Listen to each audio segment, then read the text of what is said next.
ಜಾತಿ ಒಡೆಯಲು ಜಾತಿ ಗಣತಿ ವರದಿಯನ್ನ ಸಿದ್ಧಪಡಿಸಲಾಗಿದೆ. ರಾಜ್ಯ ಸರ್ಕಾರದ ಪರಿಸ್ಥಿತಿ ಕುಣಿಯಲಾರದವಳು ನೆಲ ಡೊಂಕು ಎಂದಳಂತೆ ಎಂಬಂತಾಗಿದೆ ಅಂತ ಮಾಜಿ ಸಚಿವ ಸಿಟಿ ರವಿ ವಾಗ್ದಾಳಿಯನ್ನ ನಡೆಸಿದ್ರು. ಸುದ್ದಿಗೋಷ್ಠಿಯಲ್ಲಿ ಮಾತನಾಡಿದ ಅವರು, ರಾಜ್ಯ ಸರ್ಕಾರ ತನ್ನ ಆಡಳಿತ ವೈಫಲ್ಯ ಮುಚ್ಚಿಕೊಳ್ಳಲು ಕೇಂದ್ರ ಸರ್ಕಾರದ ಮೇಲೆ ಬೆರಳನ್ನ ತೋರ್ತಿದೆ. ಜನರು ಸರ್ಕಾರಕ್ಕೆ ಹಿಡಿಶಾಪವನ್ನು ಹಾಕುತ್ತಿದ್ದಾರೆ. ಜಾತಿ ಗಣತಿ ವರದಿ ಕಾಂಗ್ರೆಸ್ ಕೃಪಾಪರೋಷಿತ ಮಂಡಳಿ ನೀಡಿರುವಂತಹ ಜಾತಿ ಗಣತಿ ವರದಿ ಇದಾಗಿದ್ದು, ಜಾತಿ ನಡುವೆ ಎತ್ತಿ ಕಟ್ಟಲು ಈ ವರದಿಯನ್ನ ಸಿದ್ಧಪಡಿಸಲಾಗಿದೆ ಅಂತ ತಿಳಿಸಿದ್ರು.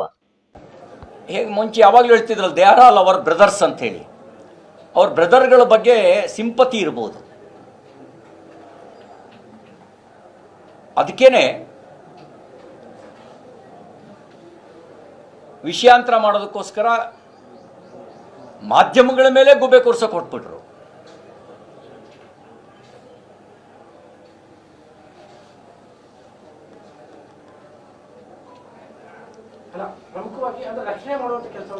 ಅನುಮಾನ ಈಗ ಅವರಿಗೆ ರಕ್ಷಣೆ ಮಾಡೋ ಉದ್ದೇಶ ಇಲ್ಲದೆ ಇದ್ರೆ ಸನ್ಮಾನ್ಯ ಪ್ರಿಯಾಂಕ್ ಖರ್ಗೆ ಅವರು ಬಂದು ಅಂಥದ್ದೇನೂ ನಡೆದೇ ಇಲ್ಲ ಅಂತ ಕ್ಲೀನ್ ಚಿಟ್ ಕೊಡೋ ಕೆಲಸ ಯಾಕೆ ಮಾಡ್ತಿದ್ರು?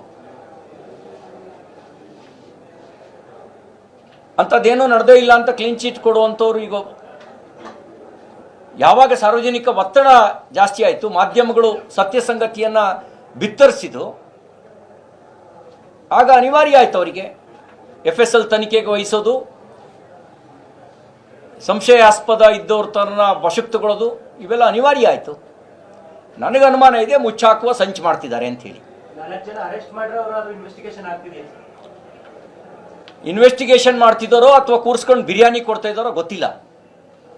ಯಾಕೆಂದರೆ ಕಾಂಗ್ರೆಸ್ ಮನಸ್ಥಿತಿ ಹಾಗೇ ಇದೆ.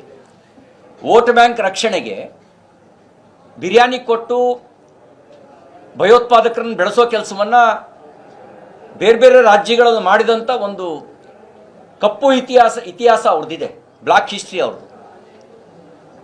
ಇಲ್ಲೂ ಅದೇ ಕೆಲಸ ಮಾಡಿದ್ರು ಮಾಡ್ಬೋದು. ಯಾಕೆಂದರೆ DJ ಹಳ್ಳಿ KG ಹಳ್ಳಿ ಪೊಲೀಸ್ ಸ್ಟೇಷನ್ ಸುಟ್ಟವ್ರನ್ನ, 300-350 ಮನೆಗಳಿಗೆ ಬೆಂಕಿ ಹಾಕ್ತವ್ರನ್ನ, ತನ್ನದೇ ದಲಿತ ಶಾಸಕನ ಮನೆ ಸುಟ್ಟವ್ರನ್ನ ಅಮಾಯಕರು ಅಂತ ಕರೆದು ಅವ್ರನ್ನ ಬಿಡುಗಡೆ ಮಾಡಬೇಕು ಅಂತ ಮನವಿ ಪತ್ರ ಕೊಟ್ಟಂಥ ಕುಖ್ಯಾತಿ ಇವ್ರದ್ದು. ಹಾಗಾಗಿ ಇಲ್ಲೂ ಬಿರಿಯಾನಿ ಸಪ್ಲೈನೇ ಆಗ್ತಿರ್ಬೋದು.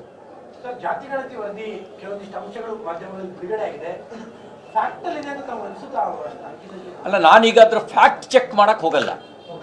ನೀವ್ಯಾಕೆ ಮಗುವನ್ನು ಜಿಗಿಟಿ ತೊಟ್ಲು ತೂಗ್ತಾ ಇದ್ದೀರಿ? ಅಲ್ಲ, ನೀವಲ್ಲ.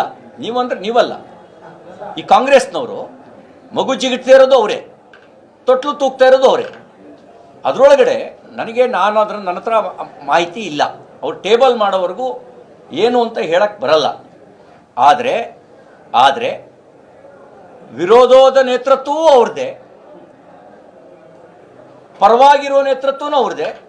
ಇದೊಂದು ರೀತಿ ನೀವೇ ಹಗಲು ವೇಷ ಹಾಕೊಂಡಿದ್ದೀರಲ್ಲ.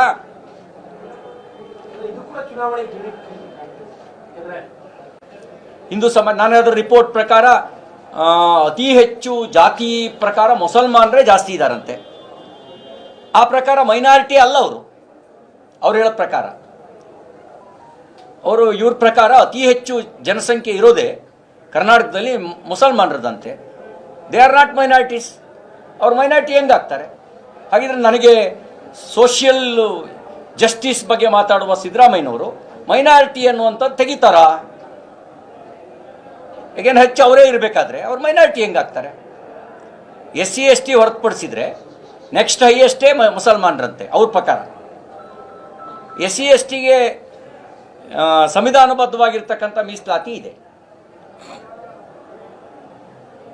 ಹಾಗೆ ಮೈನಾರಿಟಿಗೆ ಕೊಟ್ಟಿರೋ ಸ್ಪೆಷಲ್ ಸ್ಟೇಟಸ್ನ ತೆಗಿತಾರೆ ಇವರು. ನೋಡಿ, ಇವರು ಜಾತಿ ಎತ್ಕಟ್ಟಿ ಒಡಕು ತಂದು ಒಡಕಿನ ಲಾಭವನ್ನು ಪಡೆಯುವ ಉದ್ದೇಶ ಇವ್ರದ್ದಿರೋದು. ನಾನು ಜನರಿಗೆ ಮನವಿ ಮಾಡ್ತೇನೆ, ಇವ್ರ ಸಂಚಿದೆ. ಆ ಸಂಚನ್ನು ಅರ್ಥ ಮಾಡ್ಕೊಳ್ಳಿ. ಇವ್ರಿಗೆ ಪ್ರಾಮಾಣಿಕ ಕಳಕಳಿ ಇಲ್ಲ. ಪ್ರಾಮಾಣಿಕ ಕಳಕಳಿ ಇದ್ದರೆ ಕಾಂತರಾಜು ವರದಿ ಕೊಟ್ಟಿದ್ದೇ 2017ರಲ್ಲೇ ರೆಡಿಯಾಗಿತ್ತು. 19ರವರೆಗೂ ಕಾಂಗ್ರೆಸ್ ಅಧಿಕಾರದ ಪಾಲ್ದಾರ ಆಗಿತ್ತು. ಈಗ ಲೋಕಸಭೆ ಚುನಾವಣೆ ಈಗಲೇ ಯಾಕೆ ಎತ್ತಿದ್ರು ಅಂತಂದರೆ ಇದೆಲ್ಲವೂ ಕೂಡ ಸಂಶಯಾಸ್ಪದ. ಮತ್ತು ಜಯಪ್ರಕಾಶ್ ಹೆಗಡೆ ಅವರು ನನ್ನ ವರದಿ ಅಂತ ಹೇಳಿದ್ದಾರೆ. ಜಯಪ್ರಕಾಶ್ ಹೆಗಡೆ ಅವರ ನೇತೃತ್ವದ ಆಯೋಗ ಯಾವ ಮನೆಯೂ ಸಮೀಕ್ಷೆ ಮಾಡಿಲ್ಲ. ಹಿಂದೆ ಕಾಂತರಾಜು ವರದಿಗೆ ಅವರ ಮೆಂಬರ್ ಸೆಕ್ರೆಟರಿನೇ ಸೈನ್ ಹಾಕಿರಲಿಲ್ಲ. ಈಗ ಅದರ ಕಾಂತರಾಜು ವರದಿಯ ನಕಲ ಅಥವಾ ಇವರು ಸಮೀಕ್ಷೆ ಮಾಡಿದಾರಾ? ಇದೊಂದು ಸಂಶಯ ಇದೆ. ಆ ಸಂಶಯವನ್ನು, ಜನರಿಗಿರುವ ಸಂಶಯವನ್ನು ಹೋಗಲಾಡಿಸ್ಬೇಕು. ಮತ್ತು ಇದರಲ್ಲಿ ಹೈ ಡ್ರಾಮಾ ಇವರು ಮಾಡ್ತಿರೋದು. ಎಲ್ಲ ಪ್ರೀ ಪ್ಲಾನ್ಡ್ ಮೀಟಿಂಗ್ ಮಾಡಿ, DK ನೀನು ಈ ಕೆಲಸ ಮಾಡು, ಶಾಮನೂರ್ ನೀವು ಈ ಕೆಲಸ ಮಾಡಿ, ನಾನು ಈ ಕೆಲಸ ಮಾಡ್ತೀನಿ, ಎಲ್ಲ ಪಾತ್ರಗಳು